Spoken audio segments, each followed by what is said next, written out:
So Superball is a sort of plastic toy ball with a stick shoved in it, and you can use it on many percussion instruments just to create friction. So it's a little rubber ball like that, which will bounce on the floor, and just by dragging that across the surface, large instruments work best. So that's what we're doing today. We're doing thunder sheets, tam-tams, gongs, tacos, timpani, and various sort of effects.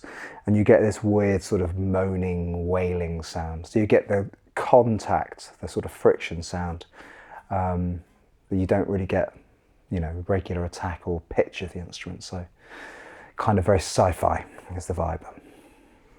Superballs are these kind of weird, rare things. So my mate Mike Bolter, who's over in Chicago, makes, as part of his collection of sticks, these wonderful things that come in various sizes. So they're kind of like that. They're not very large, but they're really, really good because they always work, which is fantastic. But when I first started using Superball in a lot of my solo projects, I was using it on Thunder Sheet, which is, kind of 6 foot by 4 foot or something like that. So it's quite large. And often if you want to get the low end out of percussion instruments, you actually just need a bigger mallet. You need more mass. So I went to Toys R Us and I bought a whole when Toys R Us was still about, this was kind of years ago, I bought like half a dozen of these much, much larger Superballs, which are these kind of kids' toys, about £1 each.